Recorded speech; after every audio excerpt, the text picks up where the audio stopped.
Lake Health and Wellbeing is set to host a panel discussion this Saturday, December 3rd, 2022, entitled Reimagining Carnival, Creating a Healthy Drinking Culture.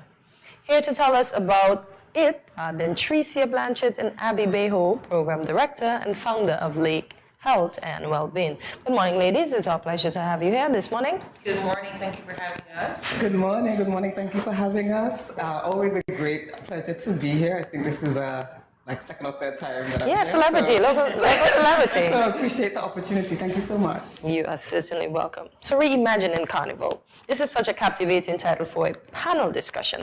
Tell us about how you coined it.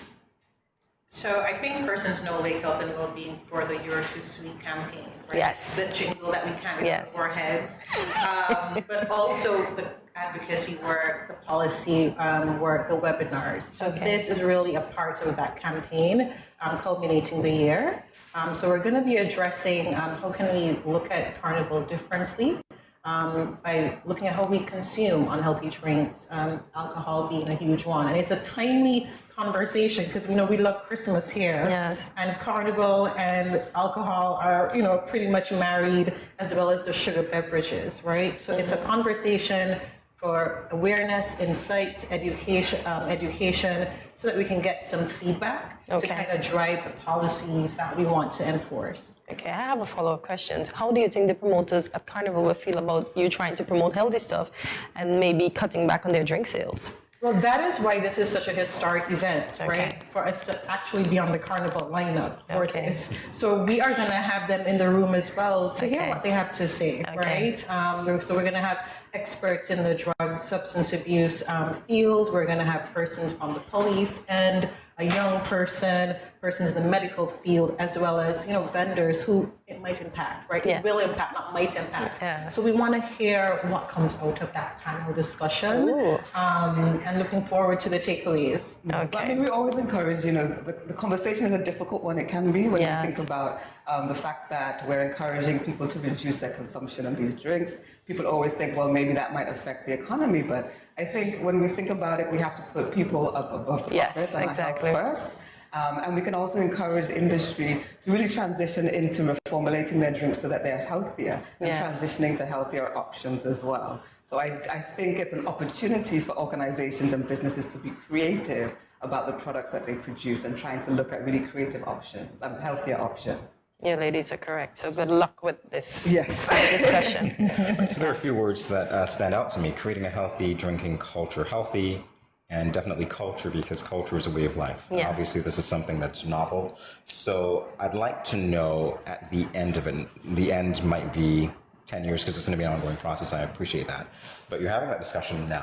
What is your ultimate goal? Well, I think the ultimate goal is really for us to understand that we can have fun, we can live our lives, we can do everything that we aspire to do, but we can do that in a healthy environment. I think sometimes when we think about having fun, fun is associated with a lot of negativity, whether it's drinking a lot, binge drinking, whatever it is. But we need to reprogram our minds. Actually, we don't need alcohol and we don't need unhealthy practices to have fun and to live our lives. So I think the ultimate goal really is for us to transition to a place where we can say, health is fun, health is cool. In the long run as well, health is good for us. It expands our life, improves our quality of life. So a healthy lifestyle is so important. So I want us to transition to that kind of culture of health is of benefit and health is something that really we need to aspire to achieve, rather than looking at it as something that inhibits our life. We need to think of it as something that actually broadens our life and increases our lifespan and makes our lives better.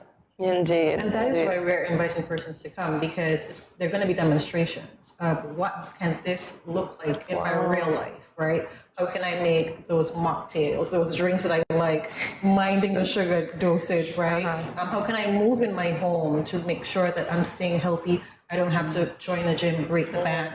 And then what are the local vendors on the island that I can pop into, and they are health focused, health conscious, to see their names, it's going to help them. So we understand it's a culture of change. It's more than an event, right? And so it continues beyond this event, but when you come, it's a discussion and also a demonstration, an exhibit. So you have some takeaways that you can say, how can I apply this to my real life Yes. when I go back home? I love that you ladies are promoting longevity. So folks, listen to them. Yes. Live long and prosper. Yes, yes. So give us some insight into the effects that unhealthy drinking have on persons. And let's talk about alcohol per se. Yeah, so I think when we think about events like Carnival, I'm not demonizing Carnival or anything like that, fetes or whatever it is, people indulge in a lot of like what we call binge drinking.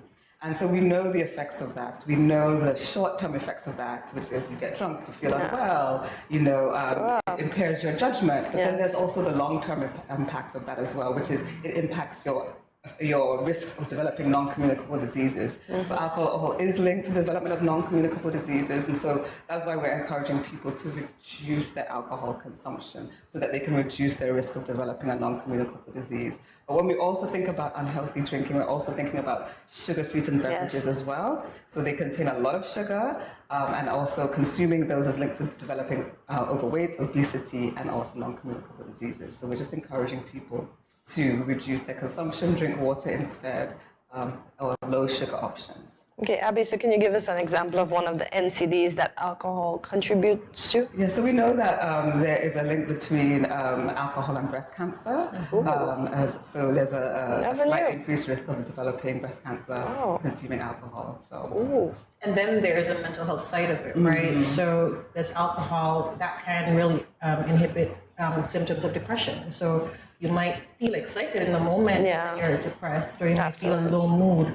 So those things you want to consider. It's not only the breast cancer and the diabetes, those things, but also the mental side of it that we know is a huge thing on the island and throughout the world. So there is a non-communicable challenge all over the world, and St. Kitts is in that number. So we want to make sure that we are doing what we can, because non-communicable diseases can be remedied by lifestyle changes. Yeah, exactly. Right? Things we can do, things we can simply do in our homes, just by education, just by reaching out. So we want to make sure that people have the information to make smarter decisions. Yeah. And just to like piggyback on what Dentrecia is saying about the mental health side, a lot of the times people turn to alcohol when they're experiencing difficult times or rough times. It's like an escape. Yes. But we want to encourage people to look at other options in terms of dealing with your mental health or dealing with things that are upsetting you. So there are more positive ways that you can address some of those issues, whether it's that you need to see a counselor, you need to have some me time, you need to open up and speak to your family members. So we encourage people to steer away from alcohol because it really doesn't address the root cause of the problem. It might make you feel better for 2 seconds, but it really doesn't address the root cause of the problem. Okay. One of the things that I think I've associated with this time of year when we were talking about the drinking culture and alcoholism is the fact that I believe in these parts there has not been a lot of publicity surrounding the negative consequences of driving under the influence. When we go to these events and we consume large amounts of alcohol, we don't have the the awareness campaigns that are out there saying don't do this. We just expect to get into our vehicles and get home. drive and get home, whatever. And it's interesting that you're taking the stance on non-communicable diseases, etc. But in relation to the panelists, I know that you said that police officers will be there. So what slant are the officers going to take? So we're going to see. You have to come to hear That's the tease. So I'm interested to see their contribution. Yeah. Because there's a social side to drinking, as you would have mentioned, right? So, and they are in the field, right? So they get firsthand what are the impacts of drinking, especially among our young persons, and then persons who are heavily stressed. So what can that look like? So you have to come. That's an invitation to see what insights they share, and it's not only their opinions. It's really the facts and the statistics for the island as well. And I think that would be helpful in helping us to rethink just taking a sip and how it impacts so much areas of our lives. Yeah. And quickly, who are the other panelists? So who are the panelists? Yes. So moderator will be Patrice Harris. Okay, nice. Then we have Dr. Marissa Grant Tate. She's a medical oncologist. We have Dr. Al Pierre. He is the vice president of the Medical and Dental Association. We have Superintendent Cromwell Henry as well. And then we have Mrs. Karu Byron Keynes, who is the director of the Drug Abuse Prevention Secretariat. I So see. we have a nice panel, and then we'll also have a youth representative to give the youth perspective. But also within the room, like Dentrecia mentioned, we'll have different vendors as well that are going to be showcasing their products, their health-related products as well. So just come down and have fun with us tomorrow. Yeah. I see the children are included as well. So there'll be vendors, children activities, exercise demos, free health checks. Yes. Along with the panel discussion, which aspect of this do you think patrons are looking forward to the most?